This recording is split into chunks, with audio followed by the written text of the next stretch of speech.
Good morning. நான் உங்கள் அரமை miss. இன்றைக்கி நம்ம யூனிட் 2ல் நெக்ஸ்ட்டு நம்ம பார்க்குற topic motion of freely falling body.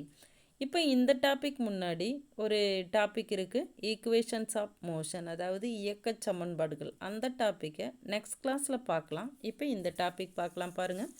Motion of freely falling பாடி, அதாவது தானே தடையின்றி விழும் பொருளின் இயக்கம். அதாவது மேலே நம்ம ஒரு பொருளை மேலேருந்து கீழ் நோக்கி போட்டோம் அப்படின்னா அதுக்கு எந்த ஒரு தடையும் இல்லாமல் அந்த பொருள் பூமியை வந்து அடைஞ்சதுன்னா அப்படிப்பட்ட பொருளுக்கு எப்படி இயக்கம் இருக்கும் அப்படிங்கிறத பார்க்க போகிறோம். ஒரு ஆக்டிவிட்டி இருக்குது பாருங்கள்.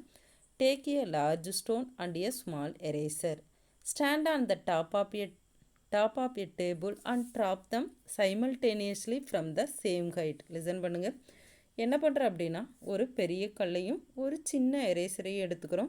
இப்போ ஒரு டேபிள் மேலே ஏறி நின்றுக்கிட்டு அந்த டேபிள்லேருந்து சைமல்டேனியஸ்னால் ஒரே சமயத்தில் டேபிள் மேலேருந்து ஒரே ஹைட்டில் எரேசரையும் கல்லையும் ஒரே ஹைட்டில் ரெண்டு கையிலையும் வச்சுக்கிட்டு ஒரே சமயத்தில் கீழே போடுறோம். நெக்ஸ்ட் பாருங்கள். What do you observe? Now take a small eraser and a sheet of paper. Drop them simultaneously from the same height. இப்போ அடுத்து என்ன பண்ணுறோம் அப்படின்னா, ஒரு பேப்பரையும் ஒரு சின்ன எரேசரையும் எடுத்துக்கிட்டு இதே மாதிரி டேபிள் மேலே ஏறி நின்றுட்டு ஒரே சமயத்தில் ரெண்டு பொருளையும் ஒன்றா கீழே போடுறோம். What do you observe? This time take 2 sheets of paper having same mass and crumple one of the sheets into a ball. Now drop the sheet and the ball from the same height. What do you observe? இப்போ தேர்டாக என்ன பண்ணுறோம் அப்படின்னா, ரெண்டு ஒரே மாதிரி mass இருக்கிற ரெண்டு paper எடுத்துக்கிறோம். அதாவது ரெண்டு பேப்பர் எடுத்துக்கிறோம். ஒரு பேப்பரை நல்லா சுருட்டி கசைக்கிறோம், இன்னொரு பேப்பரை அப்படியே நீட்டாக வச்சுக்கிறோம். இப்போ அதே மாதிரி டேபிள் மேலே இருந்து இப்போ ஒரு சுருட்டின பேப்பரையும் நல்லா நீட்டாக இருக்கிற பேப்பரையும் ரெண்டையும் ஒரே சமயத்தில் கீழே போடுறோம். இப்போ நம்ம என்ன பார்க்குறோம் அப்படிங்கிறத பாருங்கள். From activity 4 you can observe that both the stone and the eraser reach the surface of the earth almost at the same time. நல்லா கவனிங்க. இந்த ஆக்டிவிட்டி 4லேருந்து ஃபஸ்ட்டு நம்ம ரெண்டு பொருள் எடுத்துக்கிட்டோம் இல்லையா, ஒரு லார்ஜ் ஸ்டோன் ஒரு ஸ்மால் எரேசர். ரெண்டுமே பார்த்திங்கன்னா மேலேருந்து கீழே போடும்போது பூமியை பார்த்திங்கன்னா ஒரே சமயத்தில் தான் கீழே reach ஆகிருச்சிருக்கும். when you drop the eraser and paper, the eraser reaches first and the sheet of paper reaches later. அடுத்து என்ன பண்ணோம், ஒரு எரேசரையும் ஒரு பேப்பரையும் போட்டோம். இப்போ பார்த்தீங்கன்னா எரேசர் தான் ஃபஸ்ட்டு ரீச் ஆகிருக்கும், பேப்பர் கொஞ்சம் லேட்டாக தான் வரும். You can also observe that the paper crumbled into a ball reaches ground first and plain sheet of paper reaches later. Listen பண்ணுங்கள். தேர்டு என்ன பண்ணோம் அப்படின்னா, ஒரு பேப்பரை அப்படியே சுருட்டிட்டோம், இன்னொரு பேப்பரை அப்படியே நீட்டாக வச்சுருந்தோம் பிளைன் பேப்பராக. இப்போ அது ரெண்டையும் ஒரே சமயத்தில் மேலேருந்து கீழே போடும்போது அந்த சுருட்டணும் இல்லையா, அந்த பேப்பர் தான் ஃபஸ்ட்டு வந்திருக்கும். ரெண்டு பேப்பரோட மாஸ் பார்த்திங்கன்னா சேம் தான், ஆனால் சுருட்டின பேப்பர் தான் ஃபஸ்ட்டு வந்திருக்கும். இதுக்கான ரீசன் என்னென்னு இப்போ பார்க்கலாம். although they have equal mass, do you know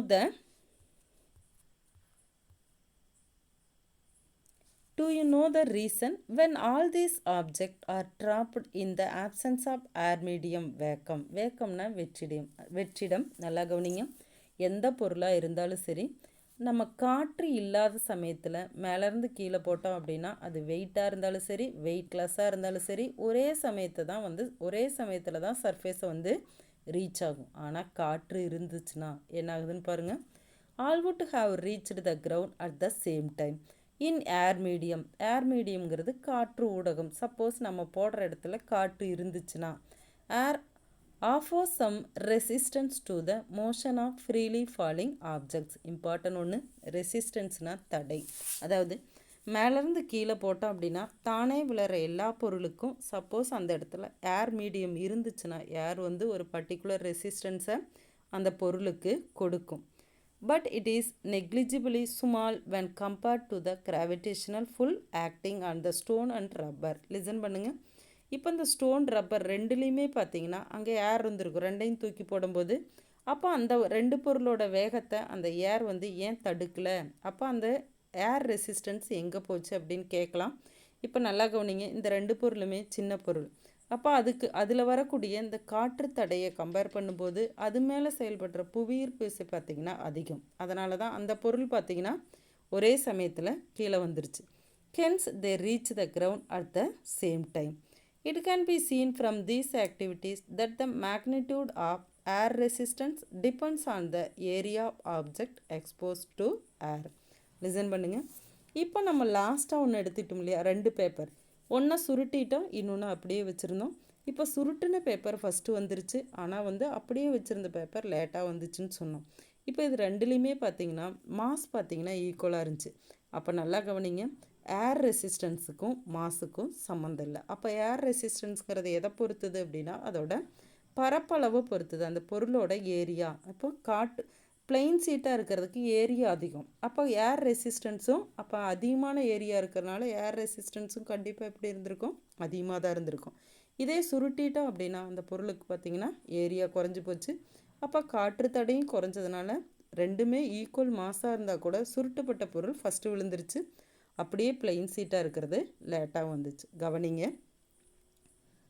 we know that an object experiences acceleration during free fall. This acceleration experienced by an object is independent of mass. Listen பண்ணுங்க, depend அப்படின்னா மாஸை பொறுத்தது, independent அப்படின்னா மாஸுக்கும் நம்ம எடுத்துக்கிற அந்த சொன்னோம் இல்லையா ஏர் resistance அதுக்கும் சம்மந்தம் இல்லை. அதாவது this means that all objects, hollow or solid, big or small, should fall at the same rate. Listen பண்ணுங்க, அதாவது மாஸ் எப்படி இருந்தாலும் சரி, அந்த பொருள் சாலிடாக இருந்தாலும் சரி அல்லது பிக்கா ஸ்மாலாக எப்படி இருந்தாலும் சரி, மாஸை பொறுத்து அந்த பொருள் கிரவுண்டை ரீச் ஆகிற time மாறுறதில்ல.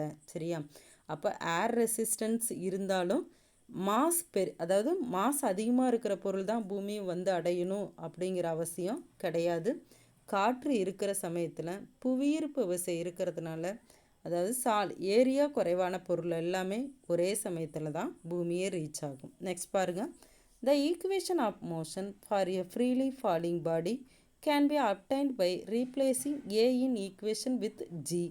The acceleration due to gravity for a freely falling body which is initially at rest u = 0.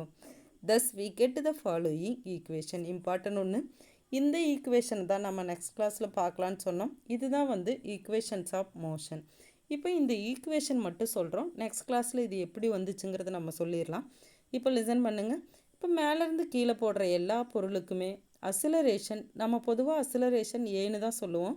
மேலேருந்து கீழே போடுற எல்லா பொருளுக்குமே எது வரும் அப்படின்னா கிராவிடேஷனல் ஃபோர்ஸ் தான் வரும். அப்போ அந்த கிராவிடேஷனல் ஃபோர்ஸை ஏன்னு சொல்ல மாட்டோம், என்ன லெட்டரில் யூஸ் பண்ணுவோம், ஜீன்னு சொல்லுவோம். அப்போ ஏ இருக்கிற இடத்துல எல்லாம் ஈக்குவேஷனில் என்னென்னு போடுவோம், ஜீன்னு போட்டுருவோம்.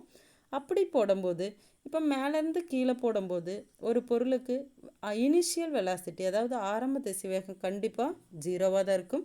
கீழே வர வர தான் வெலாசிட்டி கொஞ்சம் கொஞ்சமாக இன்க்ரீஸ் ஆகும். அப்போ ஈக்குவேஷன் எப்படி சேஞ்ச் ஆகுதுன்னு பாருங்கள். ஃபஸ்ட்டு ஈக்குவேஷன் என்னென்னா v = u + at தான் ஃபஸ்ட்டு ஈக்குவேஷன். இது எப்படி வந்ததுங்கிறத நம்ம அப்புறம் பார்க்கலாம். இப்போ v = u + at அப்படிங்கிறதுல u = என்னன்னு சொல்லிட்டோம், 0ன்னு சொல்லிட்டோம். அப்போ ஈக்குவேஷன் எப்படி மாறும், v = 18 வரும். இதுதான் ஃபஸ்ட்டு ஈக்குவேஷன், ஈக்குவேஷன்ஸ் ஆஃப் மோஷனில் ஃபஸ்ட்டு ஈக்குவேஷன். இப்போ நல்லா கவனிங்க, v = என்னென்னு வந்துன்னு சொன்னால் 18 வந்துருச்சு. இப்போ ஏக்கு பதிலாக என்ன ரீப்ளேஸ் பண்ணணும், g. அப்போ ஃபஸ்ட்டு ஈக்குவேஷன் என்ன, v = gt. இதுதான் ஃபஸ்ட்டு ஈக்குவேஷன். அடுத்தது செகண்டு பாருங்கள், s = ut + ½ ஈக்குவேஷன். அப்போ s = u × tன்னு வரும். அப்போ u 0னா 0 × t 0. அப்போ s = ½ at² இருக்கும். ஏக்கு பதிலாக என்ன லெட்டர் போடுவோம், g. அப்போ என்ன போடுவோம், s = ½ gt². நெக்ஸ்ட் பாருங்கள், நெக்ஸ்ட் ஈக்குவேஷன் u² + v² = 2. இப்போ பாருங்கள், v² + u² = 2as இருக்கும். சரியா? இப்போ நம்ம v², u² 0 ஆயிடுச்சு. அப்போ v² = 2asன்னு போட்டிருப்போம். இங்கே ஏக்கு பதிலாக g போடுவோம். இப்போ ஹைட்டு கிடையாது, அதாவது நம்ம பொதுவாக எஸ்ஸுங்கிறது டிஸ்பிளேஸ்மெண்ட். ஆமாம், நம்ம இப்போ மேலே தூக்கி போடுற பொருளுக்கு டிஸ்பிளேஸ்மெண்ட்டுன்னு சொல்ல மாட்டோம், என்னன்னு சொல்லுவோம், ஹைட்டு. அப்போ v² = 2asக்கு பதிலாக ஏக்கு பதிலாக g, எஸ்க்கு பதிலாக h. அப்போ v² = 2gh. இந்த 3 ஈக்குவேஷன் தான் இது தானாக மேலே விழுற பொருளுக்கான இயக்கத்தை கண்டுபிடிக்கிறதுக்கான ஈக்குவேஷன்ஸ். நெக்ஸ்ட் பாருங்கள், do you know? Can you body have zero velocity and finite acceleration? Important ஒன்று. எந்த பொருளுக்காவது வெலாசிட்டி ஜீரோவாக இருந்து ஒரு பர்டிகுலர் அக்ஸலரேஷன் இருக்குமா? கவனிங்க. S. When a body is thrown vertically upwards in space at a highest point, the body has zero velocity but it has acceleration due to the gravity. நல்லா கவனிங்க.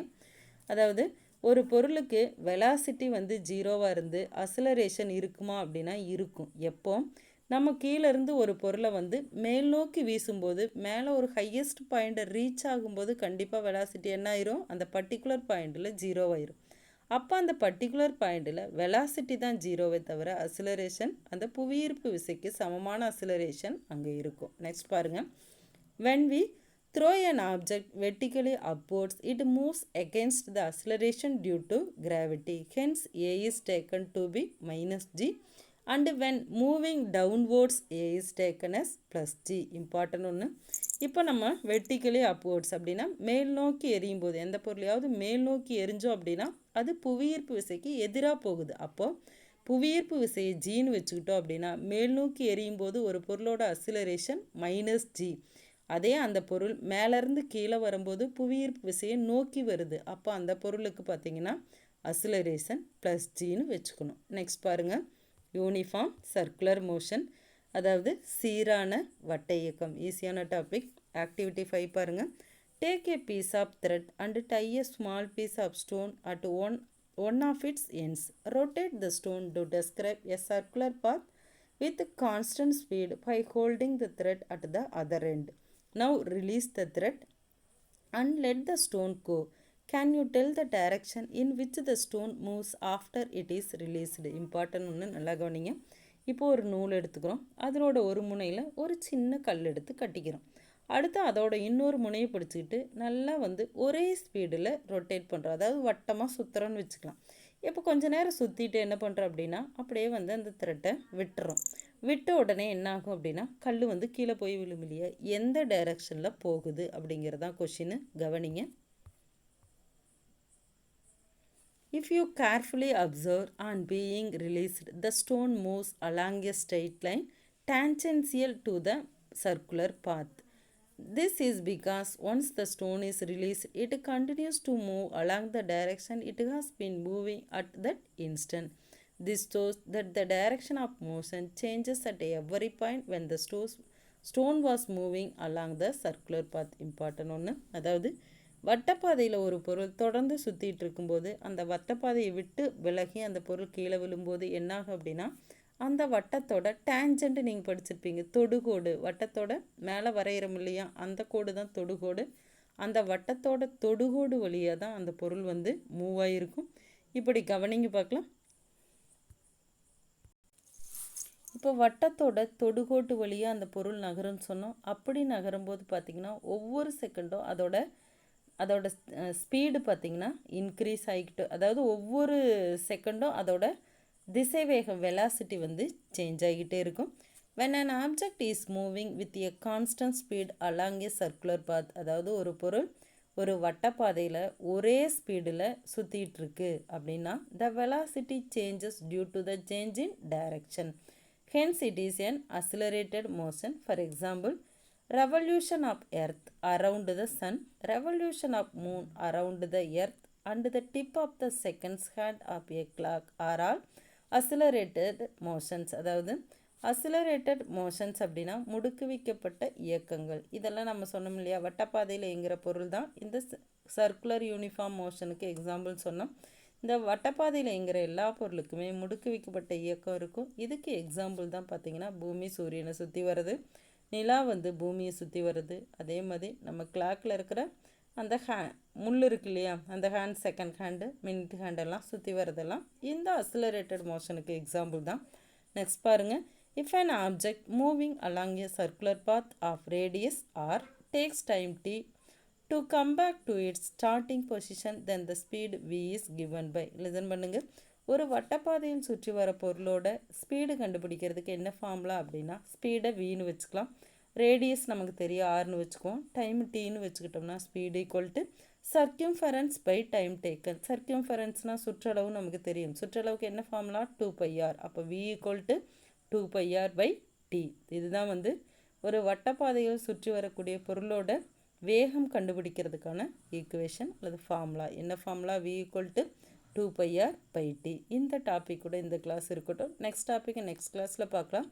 இப்போ ஹோம்ஒர்க் கொஸ்டினை நம்ம இமேஜாக சென்ட் பண்ணிடலாம். இமேஜில் பார்த்தீங்கன்னா 1 மார்க் தான் கொடுப்போம். ஆன்சர் மட்டும் ரைட் பண்ணி அனுப்பிடுங்க. Thank you students.